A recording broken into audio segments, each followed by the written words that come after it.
My boyfriend drove my senior dog to a shelter while I was at work because he wanted more space, so I packed his bags, changed the locks, and adopted the dog. He was jealous. I just threw my boyfriend of 2 years out of our apartment. He says I'm being psychotic and choosing an animal over our future. I feel like I'm in a nightmare. Did I overreact by ending it instantly? Or is this actually as unforgivable as it feels? Commenter 1. This isn't an overreaction. This is underreacting. He kidnapped your family member and dumped him to die. That is psychopath behavior. Do not let him back in. If he can do this to a helpless animal, imagine what he could do to you. Commenter 2. I am literally sobbing reading this. He stole your dog. That is theft. Forget the relationship. That is a crime. You need to make sure you are safe because someone who lacks that much empathy is dangerous. Please tell me you found the dog. I never thought I would be the person airing my dirty laundry on the internet, but I am so devastated and furious that I don't know where else to turn. For context, I have a 14-year-old golden retriever mix named Baxter. I've had him since he was a puppy. He was there through my college graduation, the death of my father, and every bad day I've had for over a decade. He's old now, his hips are bad, and he sleeps about 20 hours a day, but he is my heart. My boyfriend, Samir, moved in with me about 6 months ago. The apartment is mine. I'm the only name on the lease, but we split utilities. Samir has never been a dog person, but he tolerated Baxter. Or at least, I thought he did.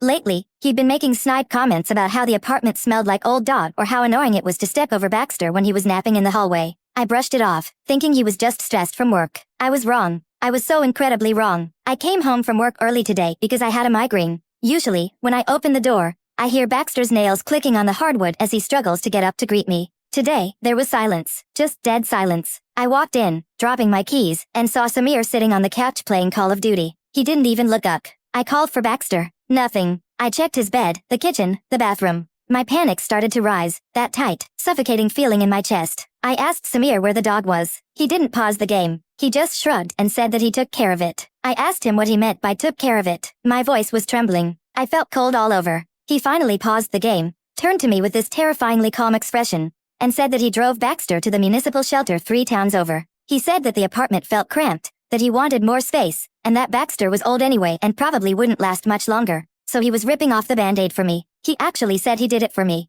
I saw red. I have never felt rage like that in my life. I didn't scream. I just felt this cold, hard clarity settle over me. I demanded the keys to his car because mine was blocked in by the landscaping crew outside. He laughed and told me to calm down, saying I was being dramatic over a dying animal. I grabbed a heavy ceramic vase from the entry table and told him if he didn't give me his keys right now, I would put the vase through his PS5. He saw the look in my eyes and threw the keys at me, calling me a crazy bitch. I drove to that shelter doing 20 over the limit the whole way, sobbing so hard I could barely see the road. I was terrified. It's a high-kill shelter. Baxter is old, confused, and has arthritis. If they looked at him and decided he was unadoptable, I couldn't even finish the thought. When I got there, I ran to the front desk. The woman there looked exhausted, but when I sobbed out Baxter's description and showed her a photo, her face softened. She told me he had just been processed and was in the back. When they brought him out, he was shaking. He looked so small and scared. As soon as he saw me, he let out this low whine and tried to run to me, slipping on the concrete floor. I fell to my knees and hugged him, burying my face in his fur, smelling the shelter smell on him. I promised him I would never let him out of my sight again. We got home an hour ago. Samir was still on the couch. He actually asked if I was done with my tantrum. I didn't say a word. I went to the bedroom, pulled out his 2 suitcases, and started throwing his things into them. Clothes, shoes, toiletries. I didn't fold anything. I just shoved it all in. He came to the doorway, realizing this was serious. He started backtracking, saying he was just trying to improve our quality of life, that he felt like I loved the dog more than him. I told him he was right. I told him that Baxter had more loyalty in his little toe than Samir had in his entire body. I dragged his bags to the front door and threw them into the hallway. He tried to argue, tried to get in my face, but I was holding my phone and told him I had 911 dialed and ready to press call. I told him he had 5 minutes to leave before I reported him for trespassing and theft. He left, but not before screaming that I was ruining the best thing that ever happened to me and that I'd die alone with that mutt. As soon as he was gone, I called a locksmith. It cost me an emergency fee of $300, but the locks are changed. Baxter is currently sleeping on my feet, snoring. I feel empty, betrayed, and sick. Samir has been blowing up my phone for the last hour, switching between begging for forgiveness and calling me names. I'm sitting here wondering how I slept next to a monster for 6 months. I feel like my life just imploded. Update 1. 3 days later. Okay, the fallout has officially started. Samir is telling everyone, our mutual friends, his family, even some of my coworkers, that I had a mental breakdown and kicked him out for no reason. His mother just sent me a text saying I'm heartless for making her son homeless over a misunderstanding. I feel like I'm being gaslit by an entire family. Should I expose what he actually did publicly, or just keep blocking them? I want to take the high road, but they are ruining my reputation. Commenter 1. Do not take the high road. The high road is for people who forget to put the toilet seat down, not for people who abandon senior dogs. Screenshot his texts where he admits it, or implies it, and post them. Tell the truth. Samir kidnapped my senior dog and dumped him at a kill shelter because he wanted space. That is why he is homeless. End of story. Commenter 2. His mother is enabling him. It's no wonder he turned out this way. You need to protect yourselves. If he's spreading lies at your workplace, that could affect your career. You need to set the record straight immediately. Also, please tell us Baxter is okay. Commenter 3. The misunderstanding was him thinking you were a doormat. Burn the bridge, OP, light it up. If you stay silent, people will believe his narrative. He tried to kill your dog.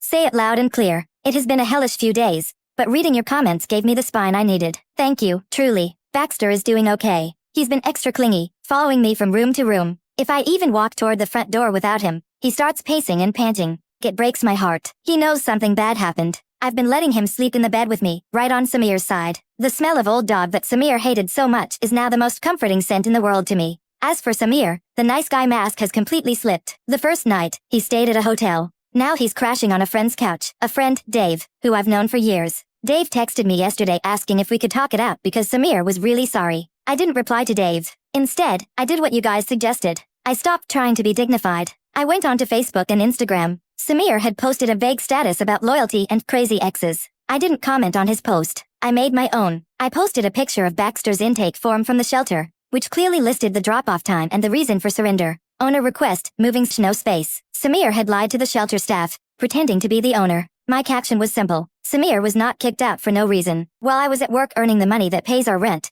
Samir drove my 14-year-old dog, who I have had since he was a puppy, to a high-kill shelter and dumped him there because he wanted more space. He lied to my face about it. He endangered the life of a senior animal. That is the character of the man asking for your sympathy. I chose my family. Baxter is safe. Samir is blocked. The reaction was nuclear. Within an hour, my phone was vibrating off the table. Our mutual friends were horrified. Dave, the friend Samir was staying with, replied to my post with just, "Dude, seriously?" Apparently, Samir had told Dave that I kicked him out because he forgot to walk the dog. When Dave saw the intake form, he reportedly told Samir to pack his bags again. Samir is now staying with his parents, 2 hours away. His mother, of course, doubled down. She left me a voicemail screaming that I was vindictive and that I had ruined his reputation over a dumb animal. She said, he was just jealous because you baby that thing, and he needed you to prioritize him. Men need to feel like the alpha. That word stuck with me. Jealous. I realized looking back that this was never about the apartment being small. It was about Samir hating that I had a bond with something that wasn't him. He hated that I greeted Baxter first. He hated that I spent money on Baxter's hip medication. He wanted to be the only thing in my world,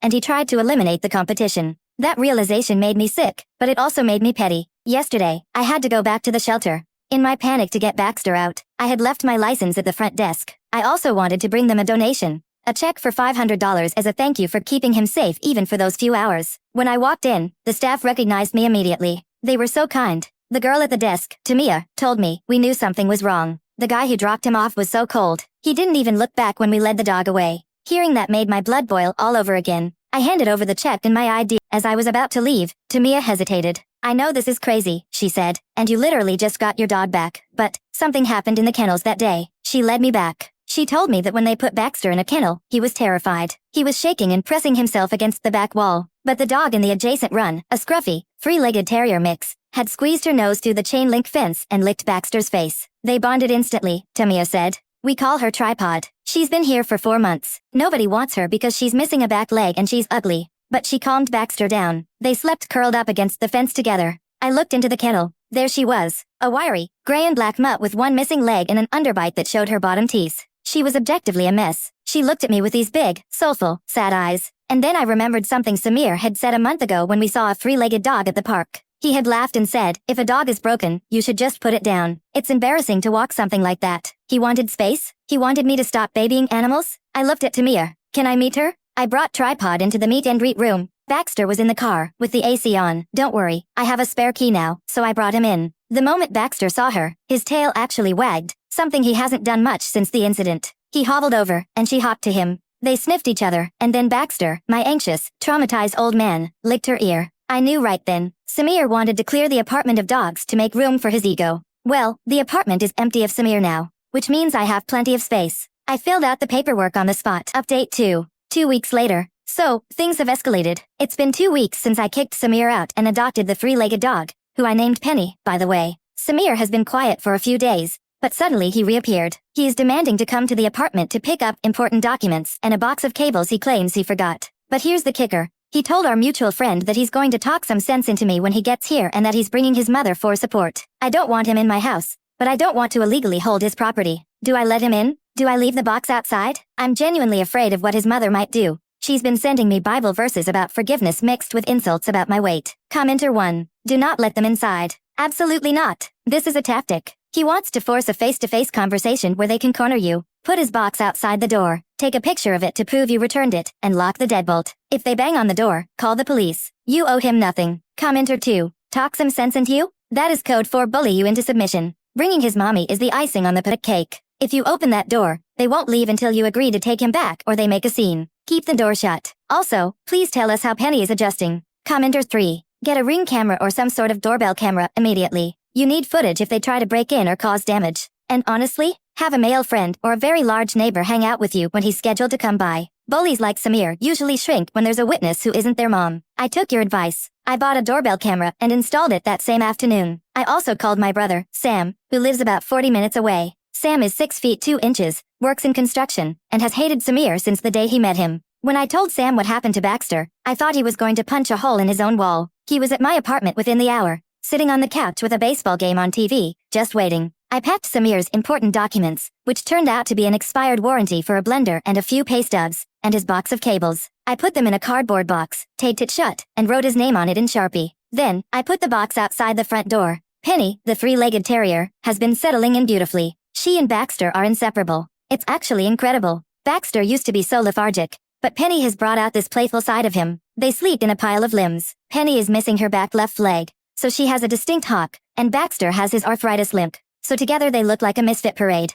I love them so much it hurts. Around 6 p.m., I got the notification on my phone. Motion detected at front door. I checked the feed. It was Samir, and sure enough, his mother, Mia, was standing right behind him. Mia looked like she was dressed for church, clutching an oversized purse. Samir looked haggard, unshaven, wearing wrinkled clothes. Good. They didn't see the box immediately. Samir rang the doorbell. Then he knocked. Then he pounded.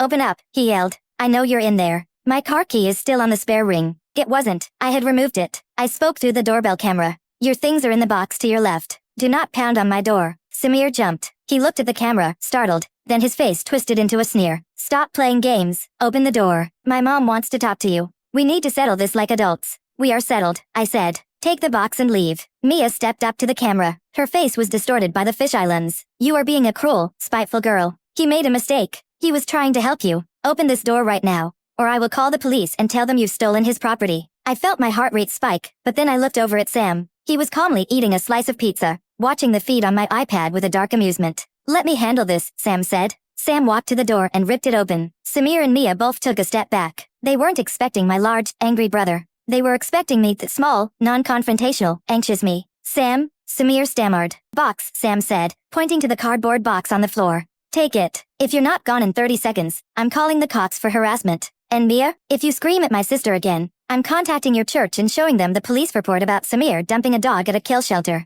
Mia went pale. Reputation is everything to her. Samir, however, wasn't looking at Sam. He was looking past him, into the apartment. Baxter had waddled into the hallway to see what the noise was, and right beside him, hopping on 3 legs, was Penny. Samir's eyes went wide. Did you get another one? I stepped into the hallway, standing behind Sam. This is Penny. She's the dog who comforted Baxter at the shelter while he was terrified and alone because of you. Samir let out a sharp, disbelief-filled laugh. You're joking. You replaced me with a cripple? You literally went out and got another broken, useless animal just to spite me? I didn't replace you, I said, feeling a sudden surge of calm confidence. I upgraded. Penny has 3 legs, but she has twice the heart you do. And unlike you, she doesn't whine when she doesn't get her way. Samir's face turned a violent shade of red. You are sick. You're obsessed. You're going to end up a crazy dog lady dying alone in a house that smells like piss. I was the best thing you had. You were a placeholder, I said cold-bloodedly. And you didn't even fill the space well. Goodbye, Samir. Sam took a step forward. Samir grabbed the box, nearly tripping over his own feet, and retreated.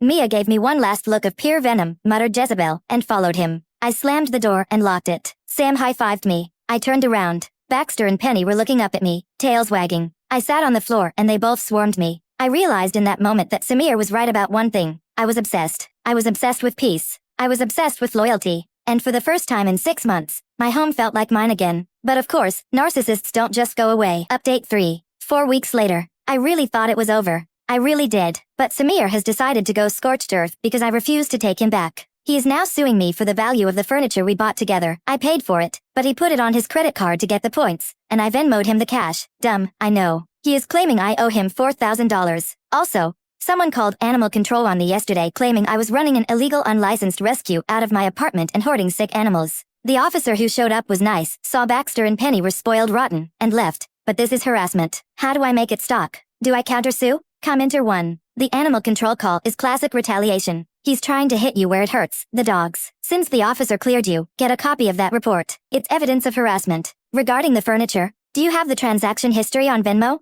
If you labeled the payments furniture or sofa, you're golden.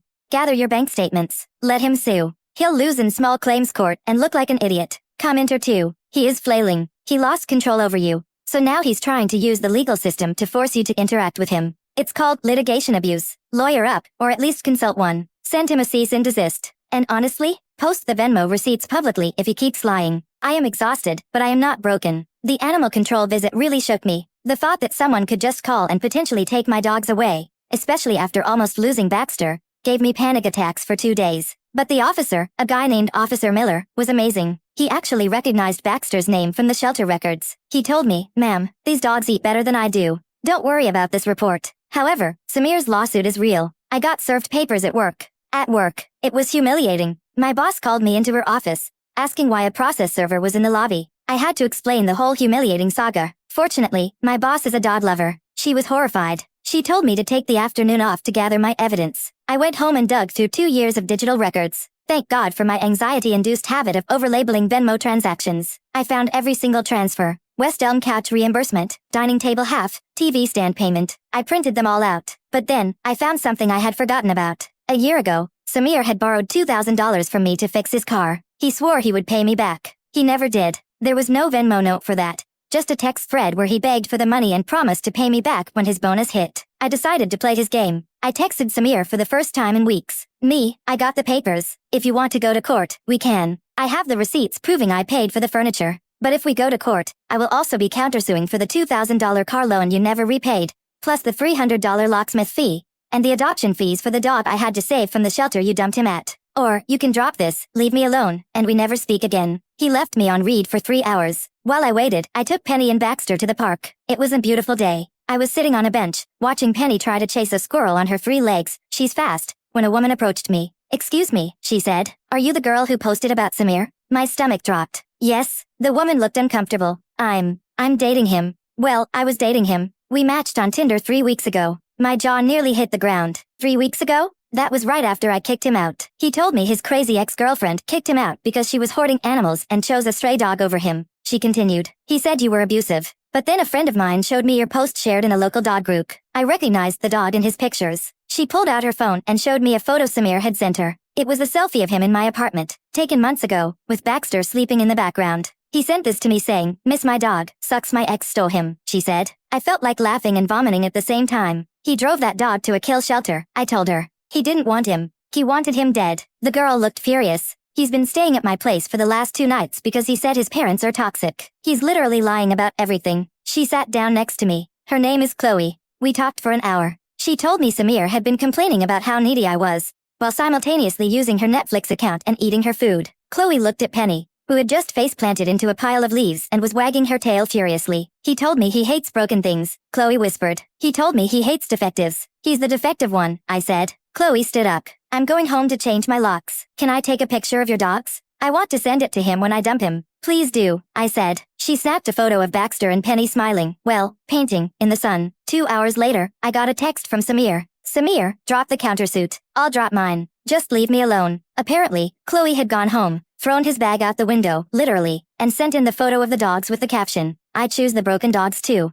Lose my number." Samir is now homeless, again, single, again, and blocked by 2 women in the same zip code. I felt a weight lift off my chest that I didn't know I was carrying. I looked at my little family, Baxter, my loyal old man, and Penny, my chaotic, 3-legged survivor. They aren't perfect. They're messy, they shed, and they cost money. But they have never lied to me, and they have never made me feel small. I went home and ordered a custom doormat. It says, "Hope you like dogs. If not, leave. I think we're going to be okay." Final update. 6 months later. It's been half a year since my life turned upside down. I'm writing this while sitting on my patio with a glass of wine and 2 sleeping dogs at my feet. I honestly feel like a completely different person than the terrified, crying woman who wrote the first post. I wanted to give you guys a final update because you literally saved my sanity. Is it bad that I feel absolutely zero guilt about how far Samir has fallen? People say you shouldn't delight in others' misery, but I feel like the universe finally balanced the scales. Commenter 1. Karma isn't delighting in misery. Karma is just the consequences of one's own actions finally arriving. He sowed cruelty, and now he is reaping loneliness. You aren't being petty, you're just witnessing gravity. Enjoy the wine. Enjoy the dogs. You won. Commenter 2. I have been following the saga from day one. The fact that you and Chloe, the other girl, teamed up is my favorite plot twist of the year. Please tell us you guys are still friends. And please tell us Baxter is still hanging in there. Commenter 3. The best revenge is living well. The second best revenge is watching your ex realize he fumbled the bag while you live well. Don't feel guilty. He would have never felt guilty about killing your dog. I wanted to close this chapter properly. First, the dogs. Baxter turned 15 last month. We threw him a quinceañera, my friend's idea. We made him a dog-safe cake and put a little party hat on him. The vet told me at his last checkup that he honestly didn't think Baxter would make it this long with his hip dysplasia, but he credits Penny for keeping him young. Penny forces him to move. She grooms him, she barks at him when he sleeps too long, and she snuggles into him to keep his joints warm. She is still a chaotic, 3-legged tornado of energy, but she is the best thing that ever happened to us. They are a bonded pair now. Where one goes, the other limps or hops right behind. As for the Samir situation, well, it's been eventful. After Chloe dumped him and sent that photo, Samir kind of imploded. He tried to spin the narrative one last time, posting a long, rambling Facebook status about how modern women don't know how to appreciate a good man and how he was the victim of a smear campaign. It didn't work.